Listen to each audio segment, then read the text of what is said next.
Given my circumstances, if my birth parents came down this aisle right now, I would not know either one if my daddy came up here or my mother came up here. Given the fact that I was born in an abandoned building on a floor, being labeled educable, mentally retarded.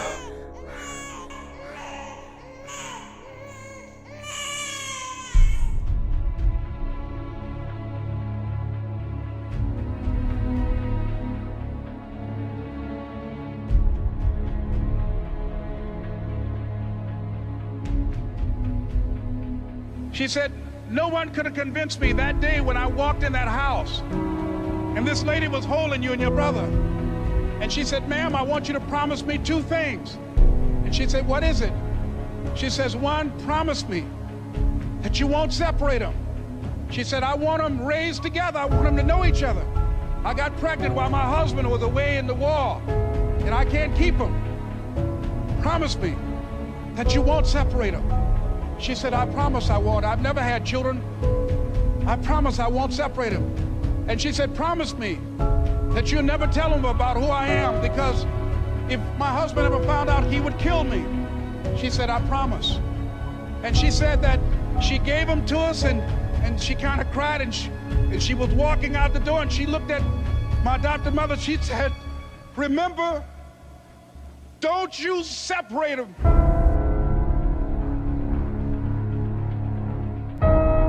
She said, I swear to God, I won't. I won't separate them, I'll keep them together. And she said, as I held y'all in my arms, I never had any children of my own. I didn't know how I was going to do it, but I knew with the help of God, I would do it. And ladies and gentlemen, my mother had a dream of having children and raising us. She didn't know how she was going to do it.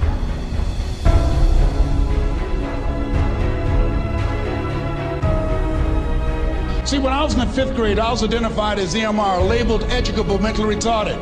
Put back from the 5th grade to the 4th grade. I failed again when I was in the 8th grade.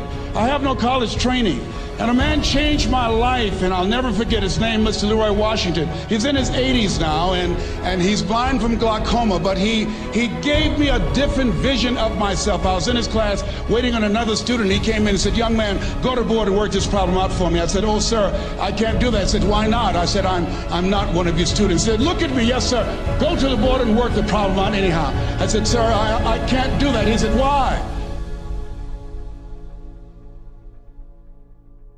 I said, sir, because I'm educable, mentally retarded, sir. I'm in special education. And the students started laughing. They said, that's Leslie. That's not Wesley. He's DT. Wesley is the smart twin. He said, what does DT stand for? I said, I'm the dumb twin, sir. And as the students laughed at me, he came from behind his desk, he looked at me and he said, don't you ever say that again. Someone's opinion of you does not have to become your reality.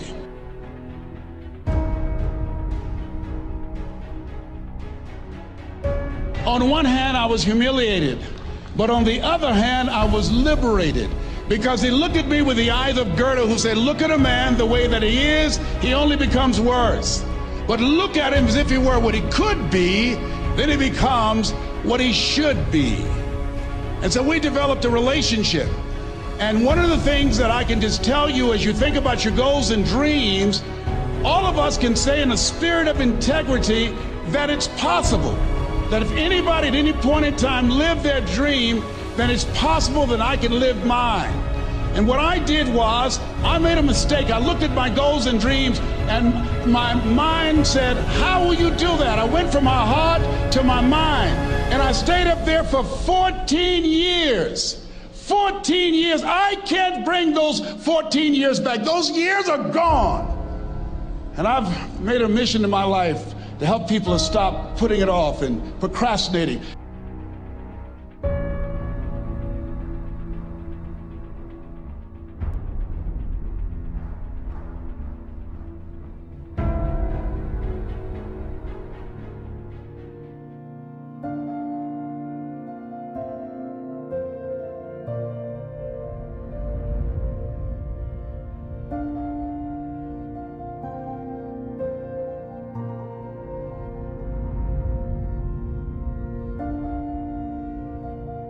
The first time I stood up to speak, I stood up and my mind sat down.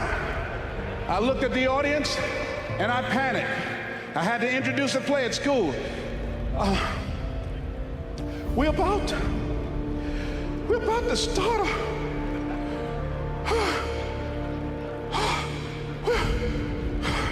ran off, Mr. Washington. Mr. Brown, where are you going? Mr. Washington, I can't think, sir.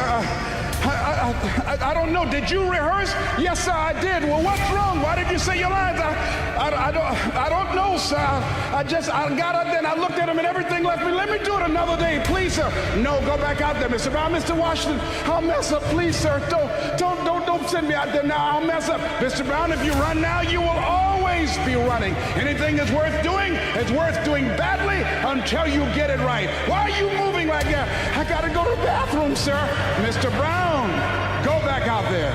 Yes, sir.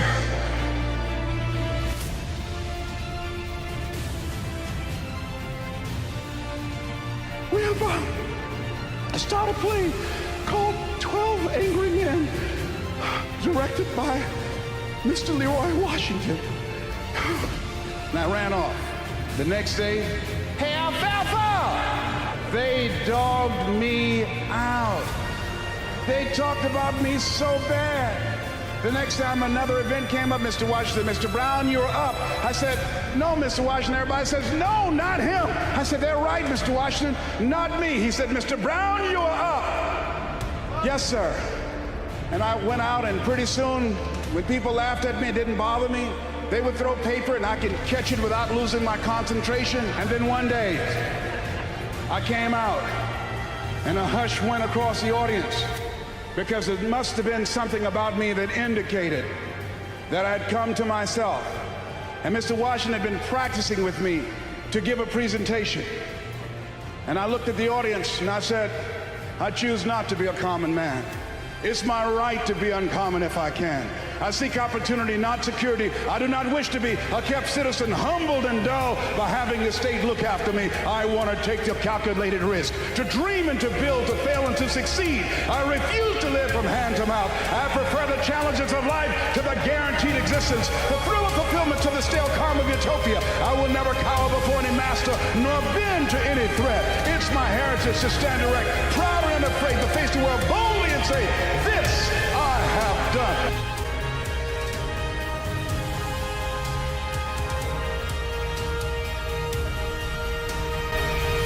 Not having any college training, I used to feel all my life that people who had college degrees were more intelligent than me. I remember going to see the late Dr. Norman Vincent Peale, the author of the book, The Power of Positive Thinking. And I used to look at him up on stage and I said, I could do that. I would love to talk to people. I love to talk to people. And I said, I could do that. But then when I started going back to my car, my mental conditioning activated itself. And it said, Les Brown, you can't do that. You don't have a college education. Les Brown, you can't do that. You don't have the training. You've never worked for a major corporation. You can't do that. What makes you think you can earn $5, $10, $15, $20,000 in an hour? You don't earn that now working for 2 or 3 months.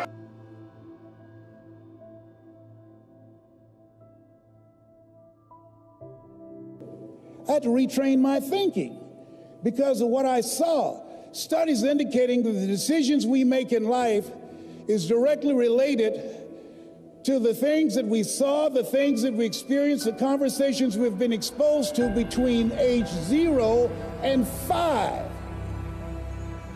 And so as a result of that, my experience, I had to begin to engage in a process of retraining my mindset. And I didn't even know what I was doing.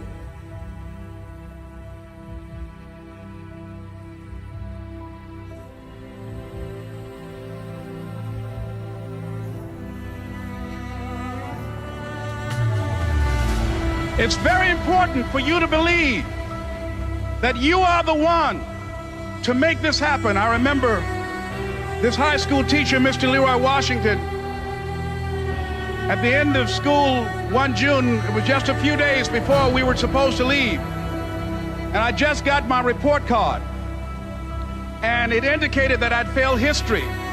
and I failed English, and I would have to go to summer school. And I was feeling within myself that I was a failure, that I'm slower than most people in getting paperwork, and I was feeling down on myself and very negative. And Mr. Washington was giving a speech to the graduating seniors, and I was in 11th grade. And even though I wasn't supposed to be in there, I went in there because the speech he was giving, that speech was for me.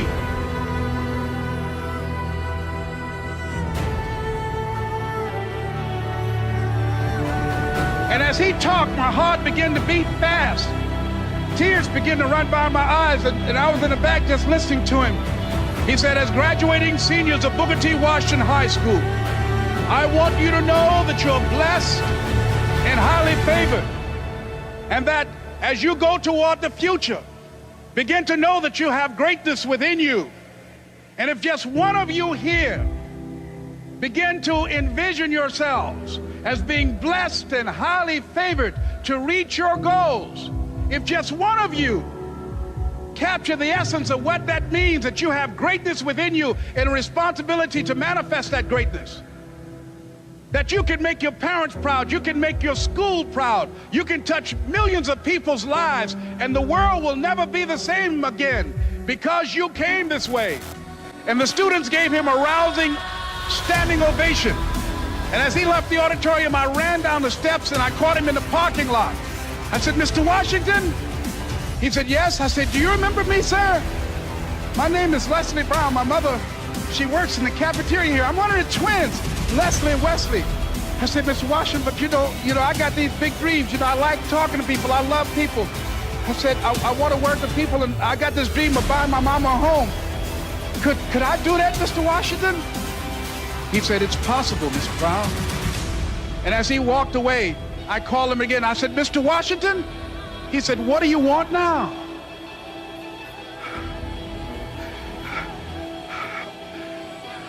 I'm the one, sir. I said, I'm the one. You remember me, sir. I'm Miss Mamie Brown's boy. I'm the one. I'm the one.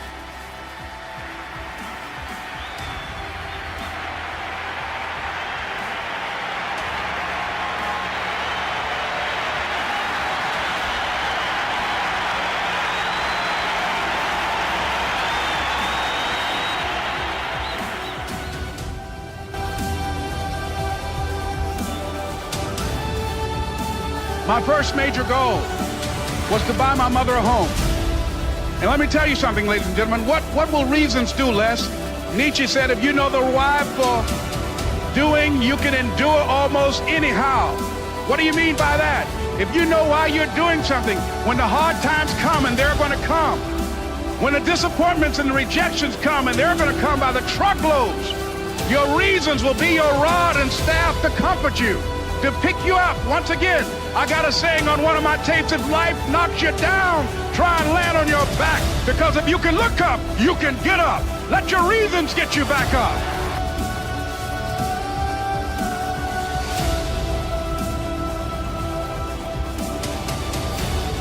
Mr. Brown, what do you want to do with your life, young man? Sir, I'd like to become a disc jockey. Why, sir? Because I want to buy my mother a home. He said, great. Listen to Paul Harvey. Here are my car keys. Go in the car, 12 noon. He comes on every day. Why? Because if you want to be successful, study the people that are doing what you want to do. He's the best in the world when it comes to communication.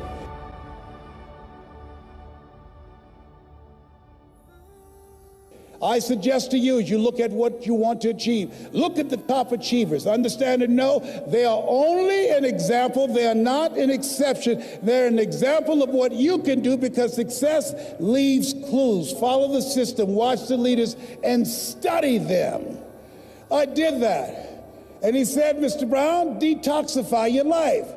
Let all the negative people in your life go. Can I change them? No. It's a full-time job changing yourself. He's right.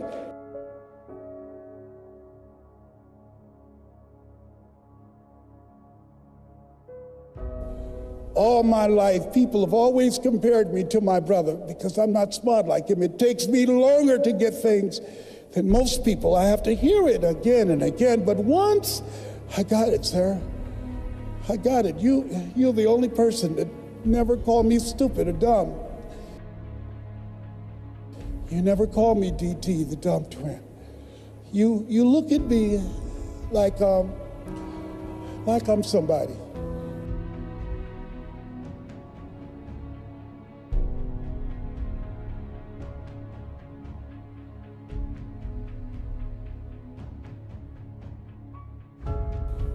I've never had a father, and I watch you, and I want to be able to talk like you.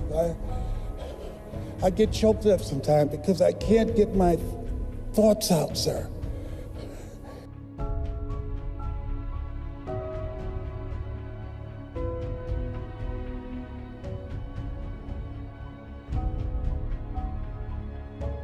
But I want to do what you do, and I want to make my mama proud. He said, "You can do it, Mr. Brown. I've given you all you can get from me. Now it's on you. If you want to be a disc jockey, go out into the marketplace."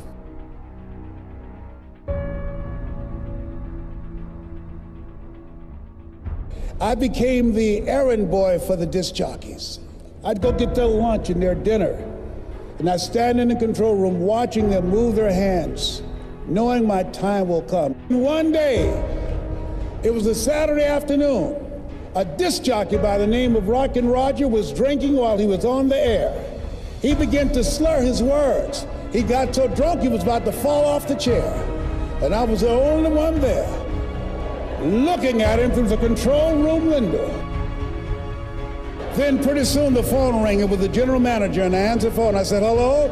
He said, "Rock can't finish the show." I said, "I know." I called my mom and my girlfriend, Cassandra. I said, "Y'all come out on the front porch and turn on the radio. I'm about to come on the air." He said, "Young boy, you know how to work the controls?" I said, "Yes, sir." He said, "Go in there and segue the records. Don't you say nothing here." I put on a fast record. I said, "Look out, this is me, LB Triple P. Les Brown, your platter playing papa. There were none before me, and there will be none after me."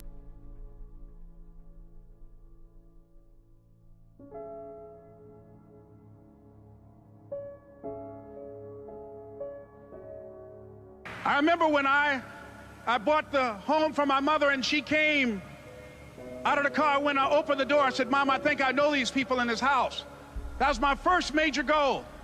And then I couldn't conceal it anymore. I said, "Mom, I got this for you." And as she went from room to room, looking at the house and saying, "Thank you, Jesus. Thank you, Lord. No one ever could have convinced me that this could have happened to me."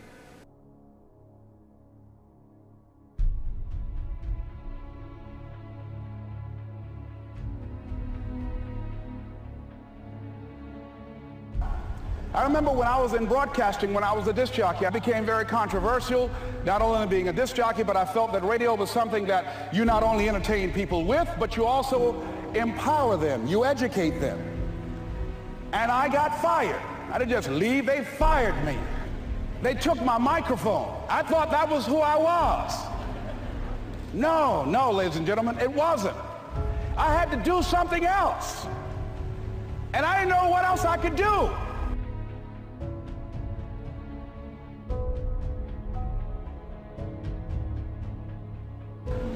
See, life had moved on me and said, "Les Brown, you have outgrown this. It's time for you to do something else." And so a guy suggested to me, he said, "Les, why don't you run for office?" So I ran. Now here's what I'm suggesting. I ran.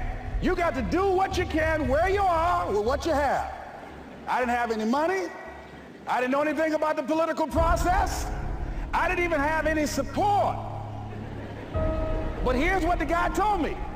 It's possible you could win. That's all I had. I was running against an endorsed candidate.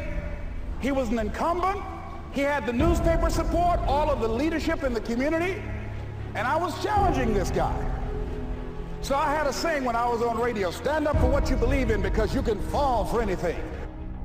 And I would go door to door. I have my kids on one side of the street. I would be on the other, and I'd knock on doors. "Hello, my name is Les Brown. Tell everybody I'm still standing." See, I'm saying just keep moving. Don't start feeling sorry for yourself. Don't spend time blaming and talking about what happened to you. See, whatever you talk about, that's what you multiply and expand in your life experience. So don't talk about stuff unless you want it to keep on happening to you, all right? Had my children with me. We're going door to door. Didn't have enough money. Eventually, we got close to the election and something happened that really surprised me. Guys who I thought were going to either support me or stay out of it, various powerful community leaders, they became involved in it and they endorsed my opponent. I felt devastated. Now that's going to happen to you when you're working on your dream. Things are going to happen that's going to catch you on the blind side. That was shocking to me. Usually in the state representative race, maybe 3,000 or 4,000 people will come out to vote in a primary. In that primary race, over 27,000 people came out and voted. I won, ladies and gentlemen. So you've got to be willing to stay focused, to be creative, to be relentless, because things are going to happen to you when you're working on your dream.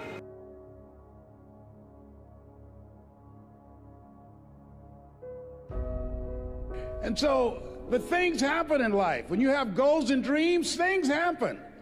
I had no idea. Midway of my third term, my mother became ill. She was diagnosed with breast cancer. My brothers and sisters called me and said they're going to put her in a nursing home. And I said, no. They said, we thought you would say that.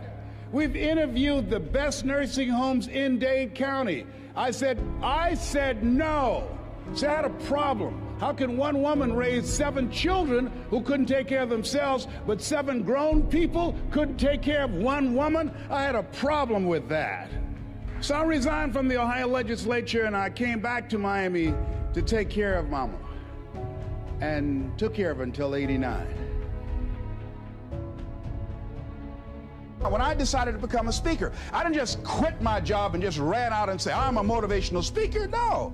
What I did was, I decided to start looking at other people that were involved in the speaking profession. I volunteered to work with some speakers so that I could learn. I've been an entrepreneur for 20 years. This is my 21st year. I could have been speaking and training for 34 years. But for 14 years, I was living in my head. For 14 years, I stopped myself. For 14 years, I used to go see Zig Ziglar, that I considered the #1 motivational speaker on the planet. Zig Ziglar and Tony Robbins, they're the best on the planet. Bob Proctor, they're the best on the planet. Jack Canfield, Mark Victor Hansen, T. Harv Eckert. I would go and see them, and then I would leave, and my conversation with myself was, my heart would say, I can do that. And then my mind would ask, how? How would you do that, Les Brown?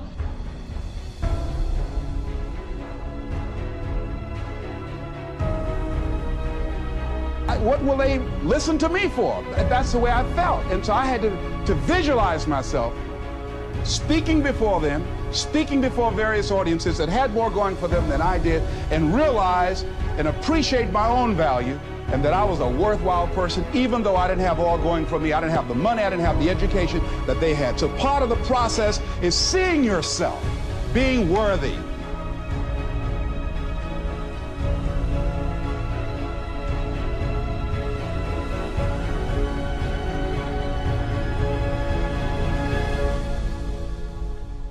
I never worked for a major corporation. I wanted to speak for corporations.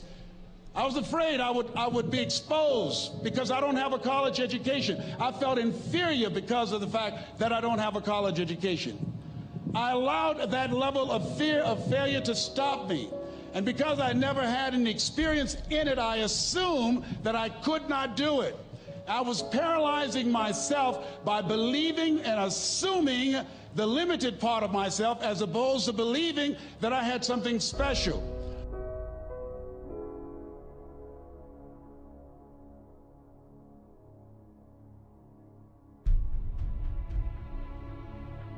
It's hard changing your life.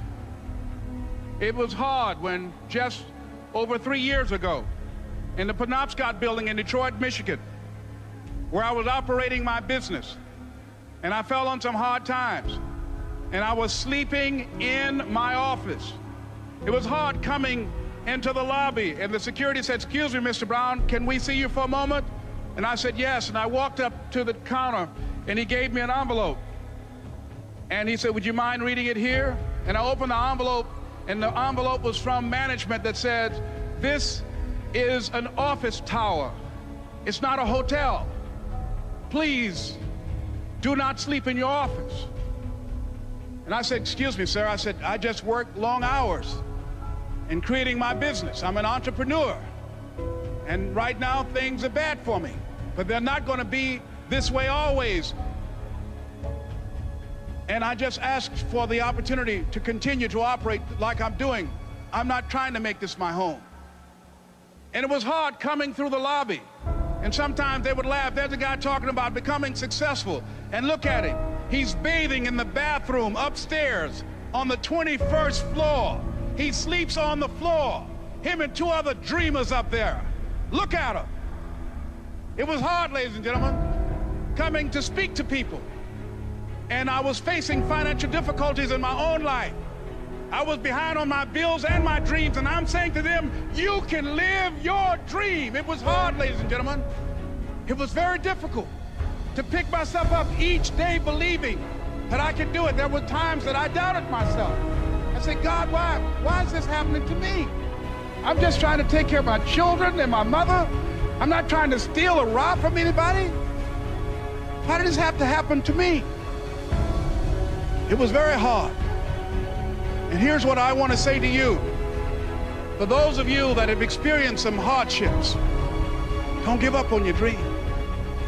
No one could have convinced me by holding on, by continuing to push forward, by continuing to run toward my dream, that one day I would have my own talk show. It's a long shot, ladies and gentlemen, from Liberty City, an abandoned building on a floor, never knowing my mother or father. It's a long shot. Being here with you today in this dome in Atlanta, it's a long shot. No college training, labeled educable, mentally retarded, but I kept running toward my dream.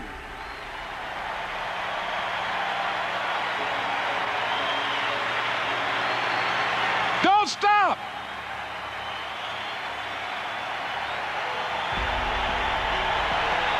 Don't stop.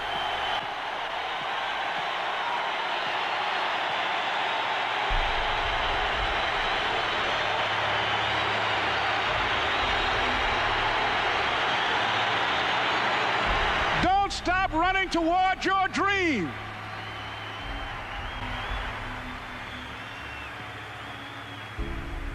It's very important as you hold on to that dream. There are moments when you're going to doubt yourself. There are rough times are going to come, but they have not come to stay. They have come to pass. It's very important for you to know that. Don't say I'm having a bad day. Say I'm having a character building day. And I remember when PBS first played one of my specials called You Deserve, one Sunday afternoon in Miami, Florida. And he watched the program. He called me in Detroit, and I answered the phone. I said, hello. He said, may I speak to Les Brown, please? I said, who's calling? He said, you know who this is. I said, oh, Mr. Washington, it's you. He said, you were the one, weren't you? I said, yes, sir.